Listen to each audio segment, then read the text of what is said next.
We have already observed that the limit of the sine 1 by x function as x is nearing towards 0 does not exist. But on the other hand, if you are multiplying x with sine 1 by x, it is going to have a limit as x is nearing towards 0. It's same as x square sine 1 by x also. In general, x raised to n sine 1 by x also behaves like this. To see all these things, a very fundamental theorem will be working as a easy tool for the thing. The theorem is known as Squeeze theorem, which is very important. It says that a function g of x is given, and that function is squeezed in between f of x as well as h of x. Geometrically speaking, in an interval, an open interval containing a, we have g of x, and g of x is squeezed in between or sandwiched in between from below the function f of x, from above the function h of x. So behavior of g of x is sandwiched in between these two functions. Now, if f of x as well as h of x, as x is nearing towards a, f of x as well as h of x coinciding and with the limit L, then it says that g of x has no other option that has a limit which is also going to be L. So once a function is squeezed in between f of x and h of x in an open interval containing a, then as x nearing towards a, this f of x as well as h of x are going to have a limit, say L, then sandwiched function g also has no other option. It has to take the same L as the limit. It's a very powerful theorem.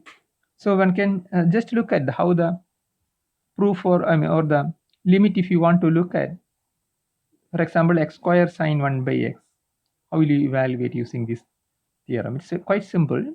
As x is nearing towards 0, you have to find out. So the only thing what you have to look at is the following. See, we are working with x square sine 1 by x. So somehow we have to sandwich in between two nice functions, f of x as well as h of x. The only observation what you have to make it is sine function is always in between -1 as well as +1. So sine 1 by x is also like that. This is in between -1 as well as +1 always. So if you are away from x not equal, if you are away from 0, that is x is not equal to 0, simply multiply this inequality by x square. We will get minus x square less than or equal to x square sine 1 by x, which is less than or equal to x square. This is valid whenever x is not equal to 0. Now, it's easy to observe what you have to look at from the Squeeze theorem. You have the given function x square sine 1 by x, that is your g. It is in between two functions, f of x equals minus x square and h of x is given by x square. This function, so this given function is in between these two. Now, obviously, limit of x square as x is nearing towards 0 is going to be 0. X square also will go to 0. So no other option for g, that also has to come with 0. That is how the proof goes. So it's a beautiful application of the Squeeze theorem. Now, enough examples, one can try it out with that. So one of the fundamental application which turns out to be a theorem for us, which is known for us, is evaluation of the limit sine theta by theta as theta is nearing towards 0. It has a very fundamental application of Squeeze theorem. So we are trying to find out the limit of sine theta by theta as theta is nearing towards 0. It turns out to be the one that is known for us. We will just revisit how the proof goes. It has obviously has a nice application of Hughes theorem as well as highly geometrical also. The proof is having some insights on that. The only thing what you have to look at is you will try to look at the angle theta, which is given in radians. You have to go nearer to 0. So what you are approaching is in 0 is available, and from minus pi by 2 to pi by 2, minus pi by 2 to 0 you can go for, as well as pi by 2 to the left, 0 also you can look at. So in general, what I am keeping in my mind is I will look at thetas at first in between 0 and pi by 2, and I will try some inequalities appropriately as theta is nearing towards 0. Similarly, I will try to look at what happens for theta if it lies on minus pi by 2 to 0 open interval 0 and theta is nearing towards 0. Separately, we look at and combine them, and easily we will find out the limit. So first, let me suppose that theta is 0 to pi by 2, the theta belonging to the open interval 0 to pi by 2. So once theta is in that interval, just look at the geometrical objects what I have depicted. What I have considered is centered at O. I will consider a circle of radius 1 and a sector of that thing that is given by sector OAB. So its radius is 1. So once its radius is given to be 1 and theta is this angle, from the construction it is very easy that two more triangles you can look at. One triangle is OAB as well as another triangle is OAC. Since R is 1 here, radius is 1 here, it is obvious that this fellow is sine theta and this length is going to be tan theta, right? So now just a comparison, because obviously the area of triangle OAB is going to be strictly less than the area of the sector OAB, which is again strictly less than area of triangle OAC. This is the only thing we have to use it whenever theta is running in this interval. Moreover, this area is easy to find out. Just the triangles I have to use base into altitude, and the other one is half r square theta. So I will be getting the area half sine theta, half theta, as well as half tan theta respectively. Just apply that. So that comparison will make me in this following way: half sine theta is going to be less than half theta, which is going to be less than half tan theta. This is the inequality I am going to get for this theta. Obviously, this fellow is theta is away from 0, so I can just assume that 0 is less than half of these things. Now simply multiply by 2 by sine theta, I will get 1 less than theta by sine theta, and this on simplification will give 1 by cos theta. So this works on 0 to pi by 2. Whenever theta is in 0 to pi by 2, this inequality is going to hold. I can just take the reciprocal. If I am taking the reciprocal, this gives me the reversion, that is cos theta is going to be less than sin theta by theta, which is again 1 by 1, that is 1. See, this is valid. Just remember that whenever theta is in this given interval, sin theta as well as cos theta are positive. So this reciprocal also behaves in this manner. So I have an inequality whenever my theta is working inside 0 to pi by 2. So this is what is my inequality I am going to get.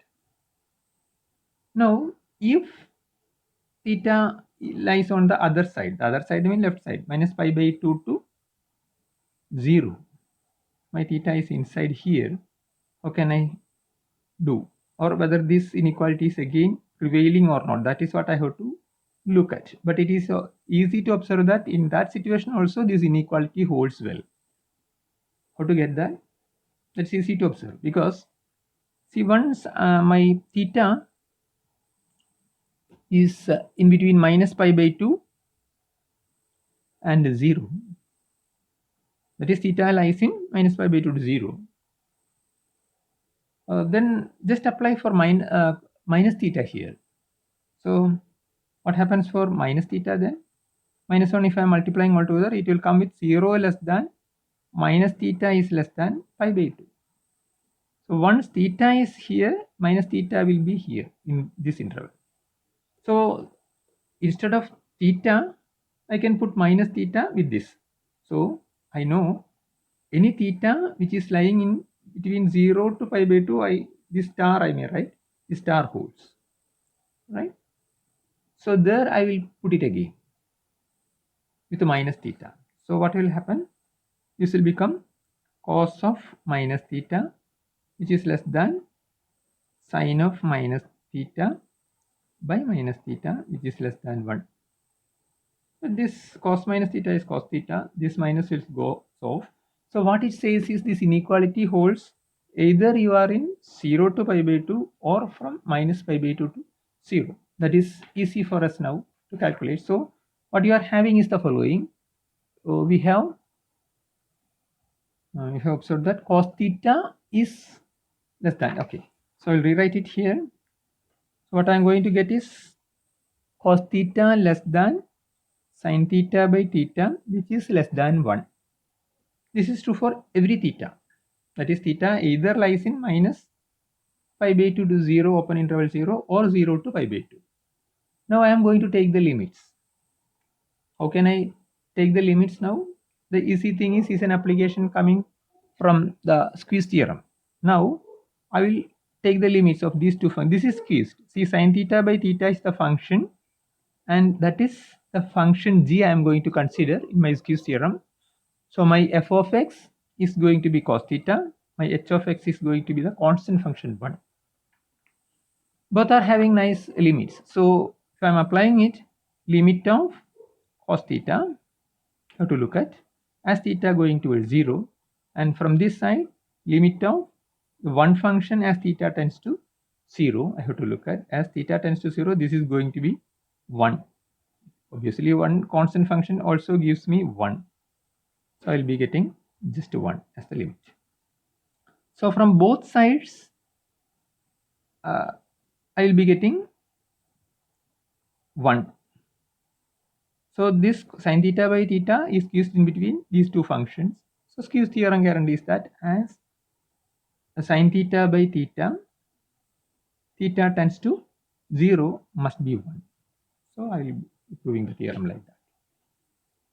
So squeeze theorem can be nicely applied here.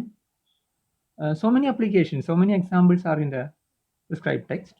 So before doing the examples, let me just make you one more theorem which you are taking it for granted without proof. Like squeeze theorem, we use it later. So this is the theorem what it says. Suppose f and g are two functions, and once again you are considering an open interval containing a possibly not defined at a. Then the theorem says in the following way: f is dominated by g of x. F of x evaluation is less than or equal to g of x, right? Then if f of x as x nearing towards a has the limit L, g of x has the limit M. If f of x is less than or equal to g of x, it is going to be maintained on evaluating the limit also. The L also less than or equal to M. That is what the conclusion is. F of x is less than or equal to g of x. Corresponding limit also behaves, that is, limit of f of x as x tends to a is going to be less than or equal to limit of g of x as x tending towards a. This is also a very useful result which we will be using later. So either one can try some exercises or examples. One easy exercise or example, I will try the squeeze theorem once again, is the following, but it is all the categories are very easy to look at. So let me just write down for simple application. Suppose I wanted to look at the limit of sine 2x by 3x. I can manipulate this function very easily in the appropriate form of sin x by x form, and I can use it. So what we have to look at is sine 2x by 3x.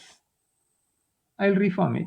Sine 2x by 2x, if I am writing, it is this 3, I will take it away, and 2 also additionally I have to put it. That's all. See, just to reformat it, you will be getting it. The aim is very clear, because once you are looking at the limit on the left hand side, here also I can work out like that. Some easy consequences will come out now. So if I am just putting 2x equals theta, so theta equals 2x. As x is nearing to 0, 2x also goes nearer to 0. So limit, this is the product of limit on the right hand side. So this comes with limit of the constant function as x tending to 0 into limit of theta. I may rewrite it again. So limit of sine theta by theta kind of thing. Theta tends to 0 will come out. So obviously 2 by 3 into 1, that is 2 by 3. So easy applications can be made up of all such kind of things. And one more example. Let me try one more example then. Then after that I will look at the theorem like that. So another one is almost the same, how to rewrite it and all. So let us consider the limit of tan x by x as x is nearing towards 0 again. This also rewriting, easily one can rewrite, because tan x by x, I'll write it sin x by cos x. So sin x by x together, then a 1 by cos x. Now things are easy. Take the limit of left, right also will come like that. So this splits up into two products. So first limit multiply with the second limit. The first limit is obviously going to be 1. Second limit is also going to be 1. Cos x as x tending to 0 is going to be 1. So 1 by 1, that limit is going to be 1. So the product again gives as 1 as the theorem. It's a consequence of the theorem again. Now let us look at another easy consequence of this thing. We will state it as a theorem because it is having a fundamental importance for this limit. So limit of cos theta minus 1 by theta as theta is nearing towards 0 is going to be 0. It's also not very difficult. Simply remember the rewriting way of the identity. 1 minus cos theta is going to be 2 sine squared theta by 2. That's all. That is the only thing what you have to remember. So just to look at the given cos theta minus 1 by theta, rewrite it minus 2 sine squared theta by 2 by theta. Now this sine squared I can write sine twice, which means moreover these 2 I can push down, which says this 2 I can make it down, which means I will get limit of minus sine theta by 2. Again I have a sine theta by 2 by theta by 2. Again splits up. So this is minus of this fellow as well as this. This known that is going to be 1. The other side is going to be 0. So we'll be getting 0. Thus, this also having a problem which is having a fundamental importance. That is why it's casted as a theorem. So various applications one can look at. So many examples, exercises are given in the prescribed text. So revisit all the appropriate things. For the sake of completeness, one can practice all these problems.